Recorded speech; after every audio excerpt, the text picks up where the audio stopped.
Hello बच्चों, welcome back to your channel chemistry made easy. मैं अखिल और आज आपके सामने सॉल्यूशन चैप्टर का एक नया टॉपिक लेके आ गया हूँ, that is abnormal colligative properties. अभी तक हमने जो प्रॉपर्टीज पढ़ी हैं उनको हम लोग नॉर्मल कॉलिगेटिव प्रॉपर्टीज बोलते हैं। नॉर्मल इसलिए बोलते हैं क्योंकि जो मेन मोटिव होता है कॉलिगेटिव प्रॉपर्टीज का, that is for the calculation of molar mass of solute. ठीक है, तो सोल्यूट के मोलर मास के कैलकुलेशन के लिए हम लोग कॉलिगेटिव प्रॉपर्टीज यूज करते हैं। लेकिन अभी तक हमने जो सॉल्यूट्स यूज़ किए हैं उनका नेचर कुछ ऐसा रहा है कि अंदर जाने पे मतलब जब हम उसको सॉल्वेंट में ऐड कर रहे हैं तो वो अंदर जाके अपनी कॉम्पोजिशन चेंज नहीं कर रहा है। ठीक है, जैसे मान लीजिए हमने कोई सॉल्यूट डाला, सपोज यूरिया है या शुगर है या ग्लूकोज वगैरह है, तो जब हम इनको वाटर में ऐड करते हैं तो ये अंदर जाके ना ब्रेक होते हैं ना ही ऐड होके एक बड़ा मॉलिक्यूल बनाते हैं, मतलब जैसे हैं वैसे ही आपके सॉल्वेंट में रहते हैं। ठीक है, लेकिन अब हम लोग वो सॉल्यूट डिस्कस करेंगे जब हम लोग सॉल्वेंट में जिनको ऐड करेंगे वो अंदर जाके या तो ब्रेक हो जाएं, मतलब डिसोसिएट हो जाएं, या फिर जुड़ जाएं, मतलब एसोसिएट हो जाएं। ठीक है, उन केसेस में क्या होता है, जो हमारा कैलकुलेटेड मोलर मास होता है that is abnormal molar mass. ठीक है, उन प्रॉपर्टीज को बोलते हैं एबनॉर्मल कॉलिगेटिव प्रॉपर्टीज। तो बेसिकली इस टॉपिक में हम लोग दो तरह के सोल्यूट डिस्कस करेंगे। जैसे हमारे पास सोल्यूट है, इफ अ सोल्यूट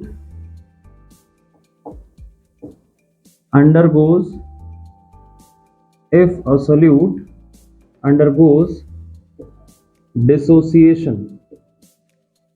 ठीक है, एक केस हमारा ये होगा और दूसरा केस हमारे पास होगा that if a solute undergoes association, जब हम उसको सॉल्वेंट में मिलाते हैं।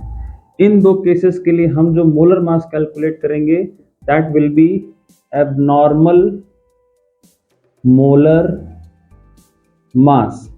ठीक है, एबनॉर्मल मोलर मास। इससे पहले जो हम लोगों ने कैलकुलेट किया था, सपोज जैसे हम लोगों ने अभी तक जितने भी सोल्यूट लिए हैं या आपने जो क्वेश्चंस लगाए होंगे उनमें आपको जो सोल्यूट मिला होगा वो या तो यूरिया मिला होगा, शुगर मिला होगा, ग्लूकोज मिला होगा। ठीक है, ग्लूकोज या फिर एथिलीन ग्लाइकॉल। ये वो सॉल्यूट्स हैं जो पानी में ऐड करने पर, वाटर में ऐड करने पर ना डिसोसिएशन करते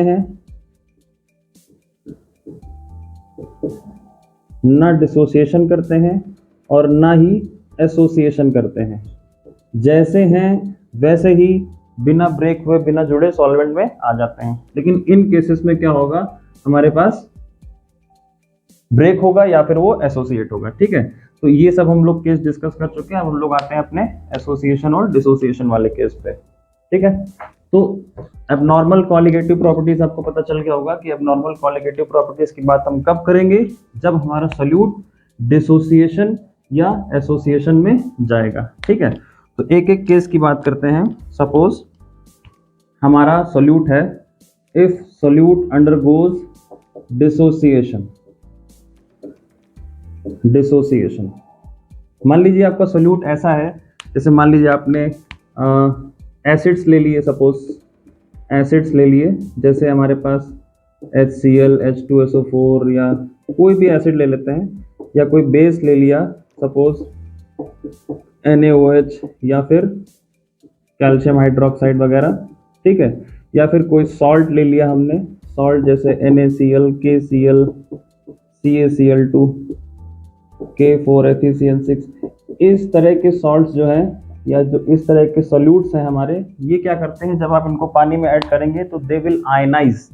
अब क्या होगा आयनाइज होने के बाद ये होगा, सपोज जैसे हम लोग NaCl लेते हैं, तो NaCl हमने पानी में अभी नहीं मिलाया है। ठीक है, इसको जब ब्रेक करेंगे, मतलब वाटर में ऐड कर देंगे, तो it will form 2 ions, Na+ and Cl- ion. ठीक है, अब हुआ ये कि हमने मिलाया एक पार्टिकल। ठीक है, लेकिन जब ये वाटर में ऐड हुआ, मतलब वाटर में जब डिसॉल्व हुआ, तो इसने एक पार्टिकल Na+ का बनाया और एक पार्टिकल Cl- का बनाया। तो मतलब अंदर जाके टोटल पार्टिकल्स कितने हो गए, दो। ठीक है, ये तो ब्रेक हो गया। तो हमने क्या किया, मिलाया एक ही था लेकिन अंदर जाके दो हो गए, तो नंबर ऑफ पार्टिकल्स चेंज हो गए। आपको डेफिनेशन अगर याद हो तो कॉलिगेटिव प्रॉपर्टीज की डेफिनेशन मैंने बताई थी कि वे प्रॉपर्टीज जो सॉल्यूट के नंबर ऑफ पार्टिकल्स पे डिपेंड करती हैं। यहाँ पे नंबर ऑफ पार्टिकल्स चेंज हो गए, अब जब चेंज हो गए हैं तो कॉलिगेटिव प्रॉपर्टी भी चेंज हो जाएगी।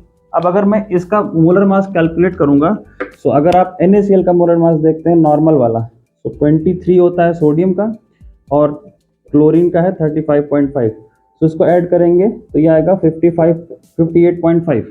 ठीक है, ये है इसका मोलर मास। मुझे निकालना है, इतना ही आना चाहिए, लेकिन आएगा कितना, ये देखिए, ये सोडियम बना लिए, सपोज 23 हो गया, ये सपोज हमारा 35.5 हो गया, तो अब इसका और इसका एवरेज ही आएगा। ठीक है, जो मोलर मास कैलकुलेट होके आएगा, ये तो आएगा नहीं, हमने डाला तो NaCl, आया ये या ये। ठीक है, तो अब क्या होगा, हमने मोलर मास कैलकुलेट जो किया वो गलत आ गया, जो फॉर्मूलेस हमने पढ़े हैं उनसे क्या हो जाएगा, गलत आ जाएगा, क्योंकि अब क्या हुआ, पहले ज्यादा था अब मोलर मास कम आएगा। दूसरा केस अगर हम लोग डिस्कस करते हैं, सपोज हमने लिया एसिटिक एसिड, ठीक है, CH3COOH, और इसको मैंने बेंजीन में मिक्स किया। तो इसकी प्रॉपर्टी होती है कि एसिटिक एसिड या बेंजोइक एसिड को जब आप बेंजीन में ऐड करते हो तो ये डाइमर बना लेता है। क्या बना लेता है, डाइमर। तो CH3COOH होल ट्वाइस, मतलब डाइमर क्यों बनता है, this is because of just because of hydrogen bonding. ये दो मॉलिक्यूल्स क्या हो जाते हैं, आपस में जुड़ जाते हैं। ठीक है, तो हम यहाँ पे क्या कर रहे हैं, दो पार्टिकल्स ले रहे हैं एसिटिक एसिड के, और अंदर जाके ये कितने पार्टिकल्स बना रहा है, सिर्फ एक। यहाँ पे क्या हो गए, नंबर ऑफ पार्टिकल्स कम हो गए, यहाँ भी कॉलिगेटिव प्रॉपर्टी चेंज हो जाएगी, और जब चेंज हो जाएगी तो फिर से हम उसे क्या बोलेंगे, एबनॉर्मल कॉलिगेटिव प्रॉपर्टी। इस केस में मोलर मास क्या हो जाएगा भाई, एसिटिक एसिड का मोलर मास कितना होता है, एसिटिक एसिड का होता है 60 ग्राम पर मोल, लेकिन अगर यहाँ पे हम कैलकुलेट करेंगे तो this whole molecule is behaving like one particle, तो इसमें क्या होता है 60 टू 120। अब हमारा मोलर मास कितना आएगा, 120, ज्यादा आ रहा है। तो इस केस में जो हमें चाहिए वो नहीं मिल रहा है। इन दो केसेस में अगर डिसोसिएट हो रहा है या फिर एसोसिएट हो रहा है, इन केसेस में जो हम लोग कॉलिगेटिव प्रॉपर्टीज पढ़ते हैं तो उन्हें बोला जाता है एबनॉर्मल कॉलिगेटिव प्रॉपर्टीज। और ये जो मोलर मास आ रहे हैं, ये वाले और ये वाले, इनको बोलते हैं एबनॉर्मल मोलर मास। ठीक है, तो इसी को हम लोग डिस्कस करते हैं आगे अभी। अब हमें करना क्या है, हमें तो सही वाला कैलकुलेट करना है ना। ठीक है, सही वाला कैलकुलेट करना, हमें इससे तो मतलब नहीं है भाई, हमने NaCl मिलाया ना तो हमें इसका मोलर मास निकालना है, हमें ये थोड़ी चाहिए कि सोडियम का कितना है, क्लोरीन का कितना है। तो अब इस गलत वाले, मतलब ये जो रॉन्ग वाला, मतलब एबनॉर्मल मोलर मास आ रहा है, इसको सही करने के लिए हम लोग इसमें एक फैक्टर से मल्टीप्लाई करते हैं, जिससे ये सही हो जाएगा। अगर शॉर्ट में समझे तो हम जो फॉर्मूलेज पढ़ चुके हैं, 4 फॉर्मूले, वो उसमें हम एक ऐसी चीज से मल्टीप्लाई कर देंगे जिससे ये सारा जो गड़बड़ हो रहा है ये सब सही हो जाएगा। ठीक है, वही है हमारा मेन जो न्यूमेरिकल जिससे पूछा जाता है। ठीक है, तो हम लोग आते हैं उसी पे, उस फैक्टर को क्या बोला जाता है। तो मेन चीज है, कैलकुलेट तो आप कर लेंगे, लेकिन जो चीज पढ़ने जा रहे हैं उसके बारे में पता होना चाहिए कि वो क्या है, क्यों है, कैसे आया, क्या यूज क्या है उसका। ठीक है, तो अब हम लोग डिस्कस करते हैं उसी नंबर के बारे में जिससे मल्टीप्लाई करने पर हमारी जो एबनॉर्मल वैल्यू आ रही है मोलर मास की, वो सही हो जाएगी, मतलब वो नॉर्मल वैल्यू में कन्वर्ट हो जाएगी। ठीक है, अब हमें क्या करना है, I is equal to the ratio of observe value. कई सारे फॉर्मूले होते हैं, मैं सारे लिख दे रहा हूँ छोटे छोटे। Observe value of colligative property CP upon normal value of colligative property. Observe मतलब जो एक्सपेरिमेंट में आपने कैलकुलेट किया है, ठीक है, और नॉर्मल मतलब जो एक्चुअली होती है। ठीक है, इसका रेशियो ही क्या कहलाता है, हमारा वाइंट ऑफ फैक्टर। ठीक है, यही एक नंबर है। अब आपको पता है जितनी भी आपने कॉलिगेटिव प्रॉपर्टीज पढ़ी हैं, colligative property is inversely proportional to the molar mass of solute. Molar mass of solute, आप जितनी भी प्रॉपर्टीज देखेंगे उसमें जो भी फॉर्मूले हैं उसमें मोलर मास देखना नीचे ही आ रहा होगा। ठीक है, मतलब नीचे मतलब इनवर्सली प्रोपोर्शनल। तो colligative property is inversely proportional to the molar mass of solute. तो अगर मैं इसको मोलर मास में कन्वर्ट करूं तो this will be equal to the normal molar mass of solute divided by observed molar mass of solute। ठीक है, मतलब नॉर्मल जो हम लोग का एक्चुअल होता है और ऑब्जर्व मतलब जो आ रहा है गलत वाला, ठीक है, उसको हम लोग क्या बोलेंगे, आई। ये हमारे छोटे छोटे फॉर्मूले हो गए। ठीक है, अब कभी कभी क्वेश्चंस में ऐसा कुछ दिया होता है जिसमें आपको इन दो फॉर्मूलेस का यूज होता है, जो रियलिटी में बता रहा हूँ। ज़्यादातर क्वेश्चंस में आपको कर सकते हैं आप, कई सारे मेथड्स होते हैं वैसे।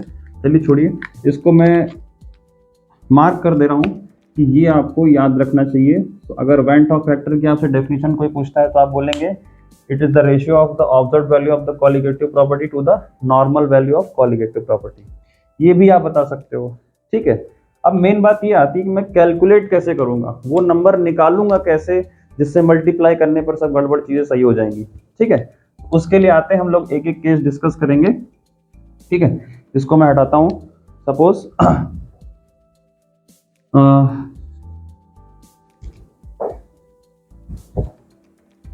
एक एक केस डिस्कस करते हैं फॉर डिसोसिएशन। मतलब हम उस सोल्यूट की बात कर रहे हैं जो वाटर में ऐड करने पर या सॉल्वेंट में ऐड करने पर अंदर जाके डिसोसिएट हो जा रहा है, ब्रेक हो जा रहा है। मान लेते हैं हमने एक पार्टिकल लिया, मतलब एक सोल्यूट लिया A, और वो अंदर जाके N पार्टिकल्स में क्या हो जा रहा है, ब्रेक हो जा रहा है। ध्यान से समझिएगा। ठीक है, इसको आप कुछ भी लिख सकते हो, NA1 या A2 ऐसे करके लिख सकते हो, कोई दिक्कत नहीं है। इसको इसी को मैंने ब्रेक कर दिया है। तो अंदर जाके वो N पार्टिकल्स में क्या हो जा रहा है, डिसोसिएट हो जा रहा है। ठीक, थोड़ा सा इजी बनाने के लिए हम लोग इसको हटा ही देते हैं, एक पार्टिकल ले लेते हैं। अब मान लेते हैं जब हमने इसको वाटर में ऐड नहीं किया है, मान लीजिए सॉल्वेंट में ऐड नहीं किया है, तो हमने पार्टिकल लिया A का कितना 1, और जब ऐड नहीं हुआ है उसमें तो इनिशियली ये हमारा ब्रेक नहीं होगा, मतलब कितने पार्टिकल्स होंगे 0। तो बिफोर मिक्सिंग विद सॉल्वेंट में मिलाने से पहले हमारे पास एक पार्टिकल था और अंदर भी मिलाया ही नहीं, तो कुछ नहीं होगा, एक ही होगा हमारे पास। लेकिन आफ्टर मिक्सिंग क्या हो जा रहा है, आफ्टर मिक्सिंग मान लेते हैं हमारे इस एक पार्टिकल में से अल्फा मतलब अल्फा क्या है यहां बता दे रहा हूं मैं, alpha is degree of dissociation. क्या है, डिग्री ऑफ डिसोसिएशन। मान लेते हैं कि हमारा जो सोल्यूट है वो इतना, मतलब इतना परसेंटेज उसका डिसोसिएट हुआ। हम लोग कंप्लीट नहीं मान रहे हैं क्योंकि कंप्लीट कुछ नहीं होता, आइडियल कुछ नहीं होता, तो मान लेते हैं अल्फा। ठीक है, तो अल्फा अगर डिसोसिएट हुआ है तो कितने पार्टिकल्स बनेंगे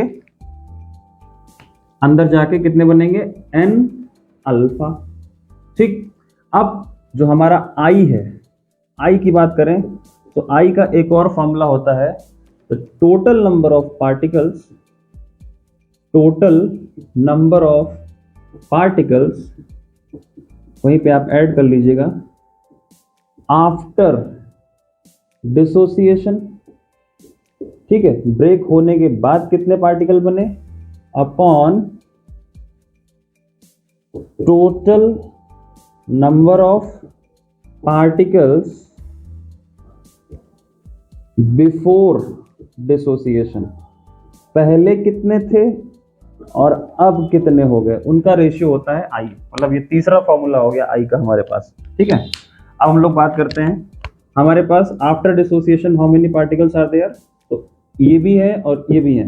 after dissociation this is equal to 1 minus alpha plus N alpha upon before dissociation कितना था, एक ही था, और ये हो गया हमारा I। तो इसको सॉल्व करते हैं, तो I is equal to 1 minus alpha plus n alpha. अब इसको थोड़ा सा सॉल्व करते हैं अगर, तो this will be equal to 1, इसमें अगर हम अल्फा कॉमन लेते हैं तो this will be equal to n minus 1। ठीक है, so i minus 1 upon n minus 1 is equal to alpha. ये हमारा एक फॉर्मूला हो गया। इस फॉर्मूले से, यही है आपका मेन फॉर्मूला जो आपको ज़्यादातर टाइम यूज़ करने को मिलेगा क्वेश्चंस करने में। ठीक है, ये सारे फॉर्मूलेस तो बहुत मतलब रेयर केसेस होते हैं जब आपको बोर्ड एग्जाम में इस तरह के फॉर्मूले यूज़ करने मिलते हैं। मेन आपका ये फॉर्मूला है। तो अगर आपका सोल्यूट डिसोसिएट हो रहा है तो आप ये सब तो आप ठीक है, प्रोसेस है ये। मेन आपको ये फॉर्मूला याद होना चाहिए that alpha is equal to I minus 1 upon n minus 1।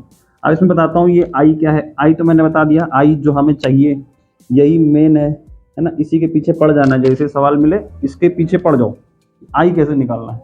ठीक है, अल्फा आपको क्वेश्चन में दिया जाएगा।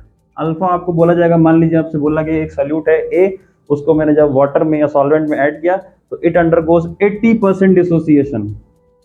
तो बोल दिया कि इतना परसेंट डिसोसिएशन हो रहा है, डिग्री ऑफ डिसोसिएशन बता दिया। तो अल्फा निकालने के लिए हमारे पास क्या फॉर्मूला हो जाएगा, जो परसेंटेज दिया है डिवाइडेड बाय 100, तो this will be equal to 0.8। Alpha की वैल्यू हमारी हो गई 0.8। अगर आपको बोल दिया 100% डिसोसिएट हो रहा है कोई सोल्यूट, तो alpha will be equal to 100 upon 100, that will be equal to 1। Alpha की मैक्सिमम वैल्यू 1 हो सकती है। Alpha is always less than और इक्वल टू 1। ठीक है, ध्यान रखिए 100% dissociation alpha will be equal to 1। उससे कम है तो आप 100 से डिवाइड करते रहिए, आपका अल्फा की वैल्यू आ जाएगा। और ये आपको क्वेश्चन में दिया होता है। ठीक है, सो अल्फा की वैल्यू हमें क्वेश्चन में ही दे दी जाएगी और हम इस तरह से कैलकुलेट कर लेंगे। अब बात आती है हमारी एन की। What is an? एन कैसे निकालेंगे? तो n is number of particles. ठीक है, नंबर ऑफ पार्टिकल्स कैसे निकालेंगे? सपोज हमारे पास सॉल्ट है NaCl, NaCl है सॉल्ट, तो इसको जब आप वाटर में ऐड करोगे तो it will form Na plus and Cl minus ion. तो यहाँ पे कितने पार्टिकल्स हो गए? एक और एक ये 2। So N will be equal to 2। ठीक है, अब मान लीजिए हमने दूसरा सॉल्ट लिया कोई कैल्शियम क्लोराइड, इसको ब्रेक करेंगे तो it will form Ca plus 2 ion and 2 Cl minus ion. ठीक है, तो इसमें N की वैल्यू कितनी हो जाएगी? 2 पार्टिकल Cl माइनस के और 1 पार्टिकल कैल्शियम प्लस 2 का, मतलब N इज इक्वल टू कितना हो गया? 3। ठीक है, अब मान लीजिए कुछ और ले लेते हैं, आप सोडियम फॉस्फेट ले लेते हैं Na3PO4। ठीक है, तो इसको क्या करेंगे, इसको जब ब्रेक करेंगे सो it will form Na plus ion plus phosphate ion. ठीक है, Na कितने बनेंगे? 3, और फॉस्फेट कितना बनेगा? 1। तो 3 पार्टिकल ये और 1 पार्टिकल हमारा ये, so total N will be equal to 4। ठीक है, तो अब मान लीजिए एक और दे देता है आपको, कभी कभी ये बहुत पूछा आता है क्वेश्चन ये वाला, K4FeCN6। इस तरह के सॉल्ट्स आपको दिए जाते हैं। तो जब ये स्क्वायर ब्रैकेट में फॉर्मूला लिखा होता है ना, तो इस तरह के सॉल्ट्स को हम लोग बोलते हैं कॉम्प्लेक्स सॉल्ट्स। तो ये क्या होता है, ये जो पूरा स्क्वायर ब्रैकेट वाला है ये ब्रेक नहीं होता है। ठीक है, ये ऐसे ही रहता है। तो एज इट इज ये आयन रहेगा और बाहर ये आयन रहेगा। So it will break into K plus ion and FeCN6। एक चैप्टर है आपके में कोऑर्डिनेशन कंपाउंड, उसमें आप इन सब सॉल्ट्स के बारे में ही पढ़ोगे अच्छे से। ठीक है, तो this will be equal to -4। अब पोटेशियम आयंस आर 4, तो total ions will be 4 for potassium and 1 for this complex ion. N is equal to 5। N is equal to 5। तो N आप निकाल सकते हो फॉर्मूला देख के, फॉर्मूला कैलकुलेट, फॉर्मूला आप देखेंगे, ब्रेक करेंगे और N आपके सामने होगा। ठीक है, तो अभी क्या क्या चीज़ें हो गई इसमें हमारे पास, आई निकालना है मुझे, अल्फा मुझे क्वेश्चन में दिया होगा, N फॉर्मूले से पता चल जाएगा। ठीक है, तो बस अल्फा पता चल गया, आई पता चल गया, सॉरी N पता चल गया, हमें आई निकालने में कोई दिक्कत नहीं होगी। बस ये फॉर्मूला हमें ध्यान रखना है। ठीक है, तो हमारे पास डिसोसिएशन वाले केस के लिए ये फॉर्मूला, अल्फा बहुत ध्यान से, अल्फा की वैल्यू ऐसा ना हो क्वेश्चन में दिया 80% डिसोसिएशन तो अल्फा 80 रख दिया, ये मत करिएगा जल्दी से ना। ध्यान रखिएगा alpha is never greater than 1। Alpha की मैक्सिमम वैल्यू 1 ही हो सकती है। निकालते कैसे हैं, जो परसेंटेज दी होगी डिवाइडेड बाय 100, परसेंटेज दी होगी डिवाइडेड बाय 100, अल्फा आ जाएगा। एन हमने बता ही दिया, आई आप निकाल सकते हो यहाँ पे, ठीक है। एक छोटा सा केस हम लोग लेते हैं, जैसे मान लीजिए इसको हटा देता हूँ पूरा,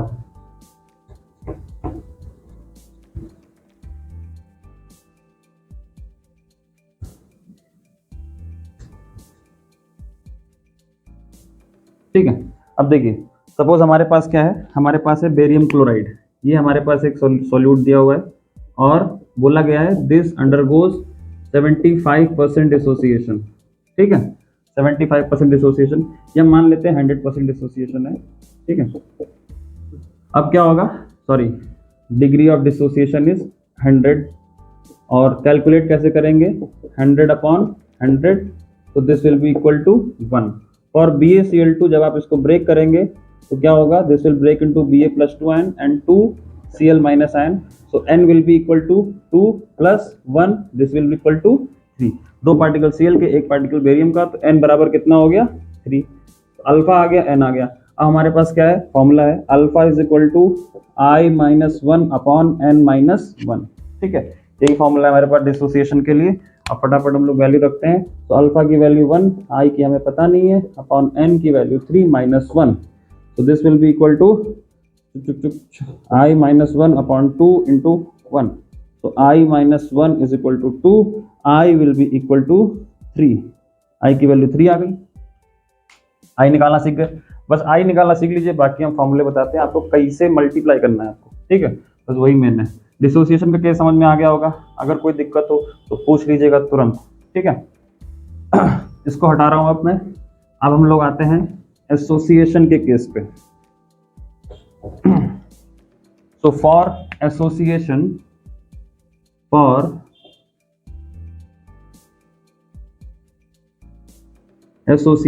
ऐसे सोल्यूट जो सॉल्वेंट में मिलाने के बाद एसोसिएट हो जाते हैं और नंबर ऑफ पार्टिकल्स क्या हो जाते हैं, डिक्रीज हो जाते हैं। सपोज हमने लिए n पार्टिकल्स और A, और अंदर जाके वो कुछ इस तरह से एसोसिएट कर गया, पार्टिकल्स क्या हो गए, डिक्रीज कर गए। फिर वही सिचुएशन हमारे पास, हमने लिए स्टार्टिंग में एक, जब नहीं मिलाया तो कुछ नहीं हुआ, लेकिन अंदर इधर क्या हुआ, थोड़ी देर जब मिला दिया हमने सॉल्वेंट में, तो इसमें से मान लेते हैं अल्फा एसोसिएट हो गया, तो अंदर जाके कितना हो जाएगा, अल्फा/n, वहां मल्टीप्लाई हुआ था, और यहाँ क्या हो जाएगा, अल्फा डिवाइड बाई n, ठीक है। अब क्या होगा, हमारे पास I का फॉर्मूला है, so I is equal to total number of particles after association, तो 1 - अल्फा प्लस अल्फा/n, और total number of particles before association 1 ही है ना, बिफोर तो कुछ नहीं था। तो I इज इक्वल टू, इसको सॉल्व करते हैं, सो 1 - प्लस 1/n-1, ठीक है। ये अल्फा कॉमन लिया मैंने, छोटा छोटा सा सिंपल मैथमेटिक्स है। इसको इधर ले आते हैं, I-1 is equal to alpha, sorry टिक टिक टिक टिक टिक गया, ये हो गया 1 - 1 alpha is equal to I-1/1/n-1, ये आ गया फॉर्मूला आपका, बस इसी के पीछे पड़ जाइए। फिर से वही चीज, ये देखो यही फॉर्मूला मेन है। इस फॉर्मूले में क्या है, अल्फा है, वही जो हमने बताया है अभी तक, जैसे उसमें कैलकुलेट किया था। आई के पीछे पड़ना है क्योंकि आई ही हमें चाहिए। एन क्या है, एन यहाँ कैसे निकालते हैं, तो आपको जब भी एसोसिएशन वाला केस होगा तो बहुत मतलब कह सकते हैं गिने चुने सॉल्यूट हैं हमारे पास। जैसे आपको एसिटिक एसिड मिलेगा, ठीक है, उसको मैंने बेंजीन में मिला दिया, या फिर हम लोग बेंजोइक एसिड ले लेते हैं, ठीक है, उसको बेंजीन में मिला दिया, या फिर आपको फिनॉल दे देगा। तो ये सब जो सॉल्यूट हैं गिने चुने हैं, बहुत ज़्यादा नहीं होते हैं, अगर कुछ और भी होगा तो आपको बता देंगे। तो इसमें होता क्या है, एसिटिक एसिड या बेंजोइक एसिड को जब बेंजीन में मिलाते हैं तो अभी हमने बताया था ये अंदर जाके क्या बना लेता है, डाइमर। जैसे ये CH3COOH, इसके अगर हम 2 पार्टिकल बनाएंगे, मिलाएंगे, तो ये अंदर जाके एक बड़ा सा पार्टिकल बना लेगा जिसका नाम होगा महा एसिटिक एसिड, ठीक है। कुछ नहीं, तो ये हो गया हमारा एक ऐसा पार्टिकल बन गया जो 2 पार्टिकल्स में जुड़ के बन गया। अब इसको बोलते हैं डाइमर फॉर्मेशन। ये क्या हो गया, डाइमेराइजेशन हो गया, डाइमेराइजेशन। डाइमर मतलब डाई मतलब दो, और मर मतलब होता है यूनिट, दो यूनिट मिलके आपस में एक मॉलिक्यूल बना ले रहा है, ठीक है। अभी क्या होगा, यहाँ पे सामने ही होता है n की वैल्यू, अगर डाइमर बन रहा है तो दो, और अगर कोई ऐसी चीज है जो अंदर जाके ऐसे 3 बार जुड़ जा रही है तो this will be equal to, sorry, अगर डाइमर बन रहा है जैसे ऊपर वाला केस है, तो डाइमर बन रहा है तो डाइमर है तो n इज इक्वल टू 2, और अगर ट्राइमर है तो n इज इक्वल टू 3, ठीक है। और ज्यादातर केस आपके डाइमर या ट्राइमर से ही मिलेंगे, 4 भी दे दिया तो टेट्रामर, उतने आपको सोल्यूट नहीं मिलते हैं, ठीक है। तो बेसिकली इसी पे आपको फोकस करना है। तो हमारे पास n की वैल्यू आ गई, यहाँ से निकालने के लिए बहुत आसान है, जितने क्वेश्चन पाएंगे आप, acetic acid, benzoic acid, carbon disulphide में मिला दिया बेंजोइक एसिड को या फिनॉल को मिला दिया, डाइमराइजेशन हो रहा है या नहीं हो रहा है या ट्राइमराइजेशन हो रहा है, ये आपको क्वेश्चन में ही बता देगा। डाइमर बोले n बराबर 2, ट्राइमर बोले n बराबर 3, ठीक। तो n आ गया, अल्फा आ गया, आई निकाल सकते हैं। एक क्वेश्चन हम लोग डिस्कस करते हैं। सपोज एसिटिक एसिड लेते हैं और इसका अल्फा मान लेते हैं, क्वेश्चन में कितना दिया हुआ है, मतलब 100% एसोसिएट हो रहा है सपोज, तो alpha will be equal to 100/100, मतलब अल्फा कितना हो गया 1। अल्फा हमारे पास 1 है, और एसिटिक एसिड के लिए n की वैल्यू कितनी होती है 2, डाइमर बनाता है ना, ये देखो कुची, ठीक। यहाँ पे हमको आई निकालना है, so alpha is equal to 1 is equal to i हमको निकालना है, आई माइनस 1, 1/n मतलब 1.2 माइनस 1। इसको सॉल्व करेंगे, इसको सॉल्व करिए जल्दी से, तो this will be equal to I minus 1 upon, ये हो गया 1/2, हाफ माइनस 1 माइनस हाफ, ठीक है। माइनस हाफ मल्टीप्लाई करके इधर आ गया, कुछ दिक्कत नहीं है। This will be equal to I is equal to minus half plus 1 is equal to plus half, तो आई इज इक्वल टू आ गया हमारा 0.5, मतलब आधा आ गया, 1/2, ठीक है। तो ये हमारा आई आ गया, बस n निकाला, अल्फा निकाला, आई हमारे सामने। ये फॉर्मूला याद होना चाहिए, ये फॉर्मूला फॉर डिफरेंस क्या है, एसोसिएशन और डिसोसिएशन वाले फॉर्मूले में डिफरेंस क्या है, उसमें n-1 था, इसमें 1/n-1 है, बस। बाकी n आपको सामने दिख जाता है, उसमें थोड़ा सा सोचना पड़ेगा, क्योंकि आपको सॉल्ट कभी कभी बड़े कॉम्प्लेक्स टाइप के दे देता है, ऐसा ना हो कि ब्रेक ही ना कर पाए तो n ही ना निकल पाए, ठीक है। कोई भी सॉल्ट अगर आपको समझ में ना आ रहा हो तो मुझे कमेंट में भेज दीजिएगा, मैं उसको ब्रेक करके आपको बता दूंगा कि n कितना होगा उसका, ठीक है। क्योंकि मेन चीज़ वही, अगर वो गलत हो गया तो समझो गया। तो अभी आपको एक चीज़ पता चल गई होगी, इसको मैं हटाता हूँ।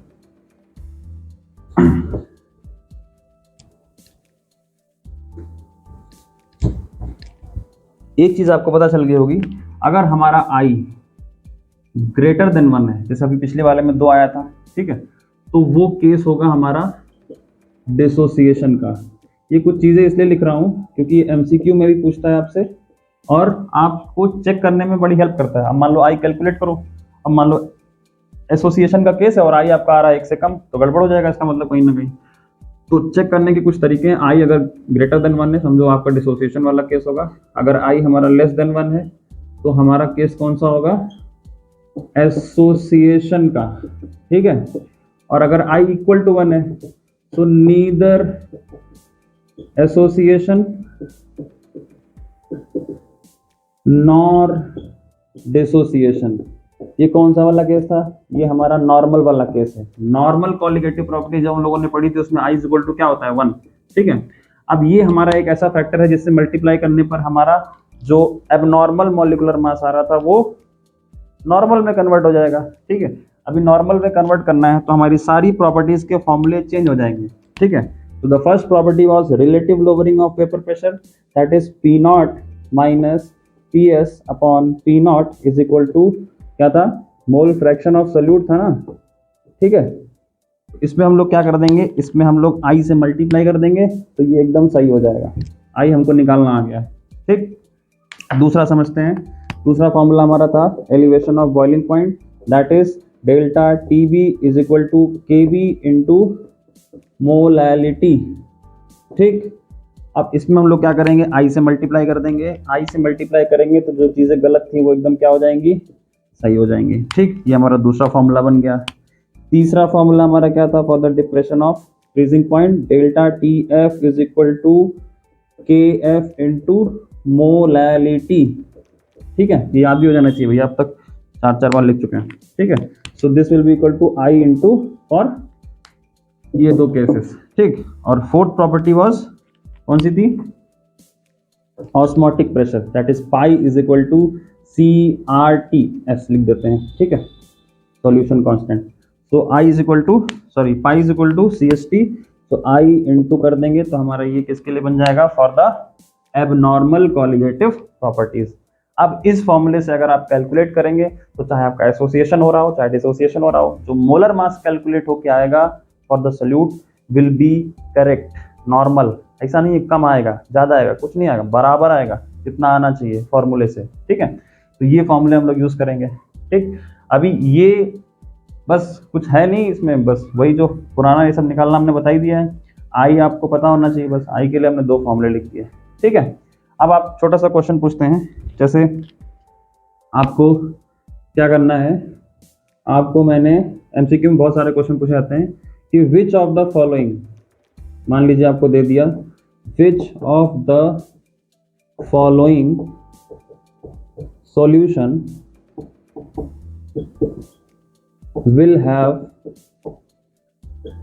will have highest boiling point, ठीक है।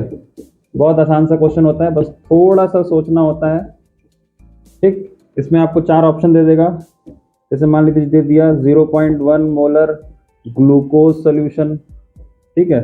दूसरा मान लीजिए आपको दे दिया 0.1 मोलर टिक टिक टिक टिक NaCl सोल्यूशन दे दिया सपोज, ठीक है। और मान लीजिए यहाँ पे दे दिया आपको 0.1 मोलर बेरियम क्लोराइड सोल्यूशन दे दिया, ठीक है। और ये बी कैसे हो गया, ये होगा ना, ठीक है। और डी क्या हो गया, मान लीजिए टिक टिक फिर से लिख देते हैं, शुगर सोल्यूशन हो गया, ठीक। तो इसमें से आपको बताना है इन चारों ऑप्शंस में से कि किसका बॉइलिंग पॉइंट सबसे ज्यादा होगा, ठीक है। ऐसे क्वेश्चन आते हैं, ये सबसे आसान सा क्वेश्चन मैंने दिया आपको। करना क्या है, कैसे करना है, ये फॉर्मूले याद ही हैं आपको, ठीक है। इन्हीं फॉर्मूले पे बेस्ड है। इसको हटाता हूँ पहले ऊपर वाला, थोड़ी सी जगह खाली हो जाए, बस ज्यादा जगह नहीं लूंगा। देखो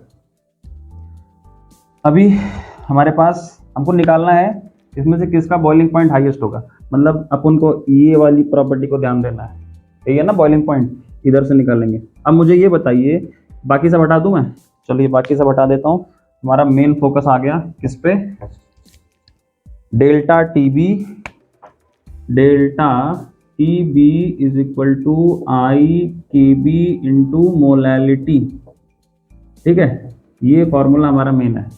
अब देखिए ये कॉन्सेंट्रेशन दे रखी है 0.1 0.1 0.1 0.1, सबकी कॉन्सेंट्रेशन क्या है, बराबर है, इसलिए अपन को ये नहीं देखना है, कंपेयर करना है ना मुझे, तो कंपेयर में वो चीजें नहीं देखते हैं जो सेम होती हैं, ठीक है। तो ये हटा दिया अपन, ठीक है।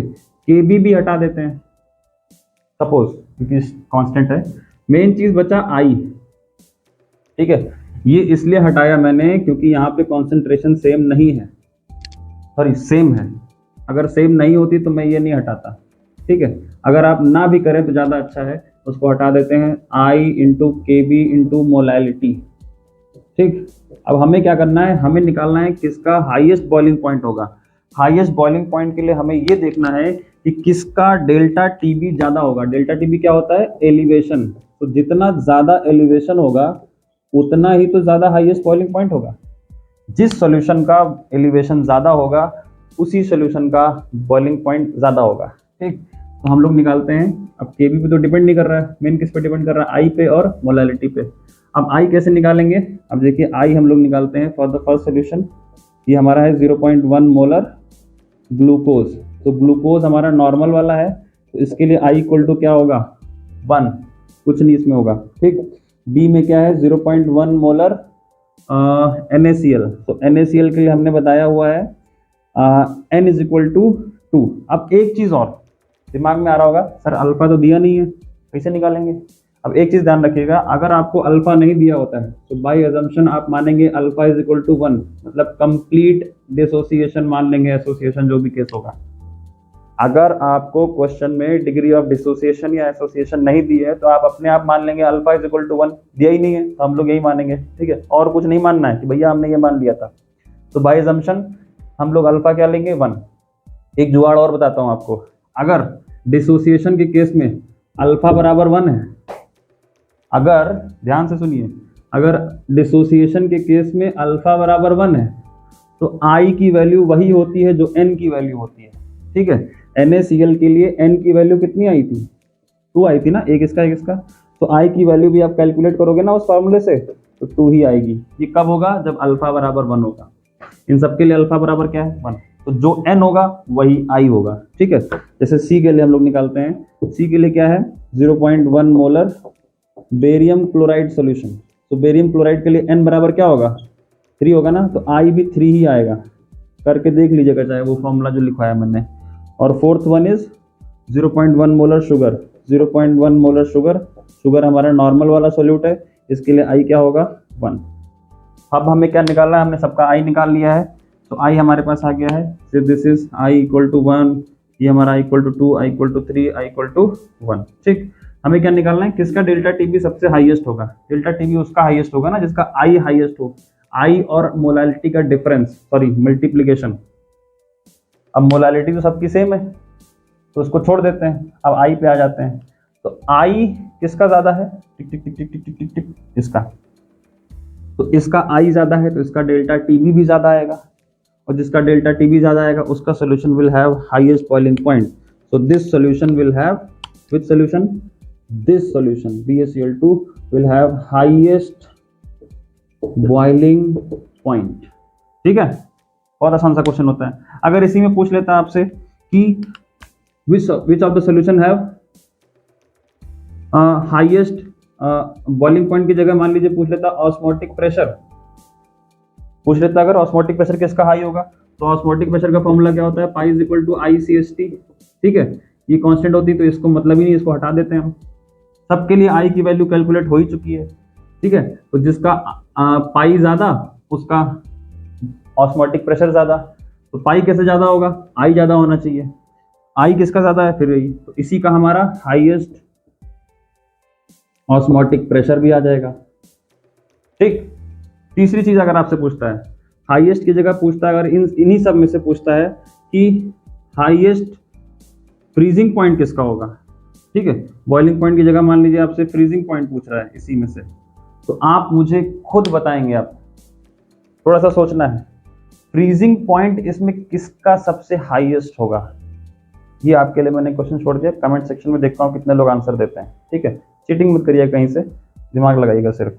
हाईएस्ट के लिए बता दिया। अब आपको ये सोचना है कि हाईएस्ट फ्रीजिंग पॉइंट के लिए मुझे क्या देखना है। फॉर्मूला हमारे पास वही रहेगा, that is delta TF is equal to I into KF into molality. ठीक है, ये फॉर्मूला रहेगा। आई की वैल्यू निकाल ली चुके हैं, बस आपको बताना है इसमें से किसका हाईएस्ट फ्रीजिंग पॉइंट। हाईएस्ट मतलब समझ लो टेम्परेचर की वैल्यू होनी चाहिए, ज़्यादा होनी चाहिए, ध्यान रखिएगा। तो ये आपको करना है। तो आपका ये हमारा और एबनॉर्मल कॉलिगेटिव प्रॉपर्टीज खत्म होता है। कुछ जो एक दो हम लेक्चर बनाएंगे जिसमें हम सिर्फ क्वेश्चन डिस्कस करेंगे। ठीक है, और आप लोग को प्रैक्टिस करनी है। मेन चीज़ ये फॉर्मूलेज आपको याद रखने हैं। ठीक है, तो हमारा एबनॉर्मल कॉलिगेटिव प्रॉपर्टीज खत्म होता है। अगर आपको ये वीडियो पसंद आई हो तो लाइक करें, शेयर करें और हमारे चैनल को सब्सक्राइब करें। ठीक है, हमें भी अच्छा लगता है। Thank you so much.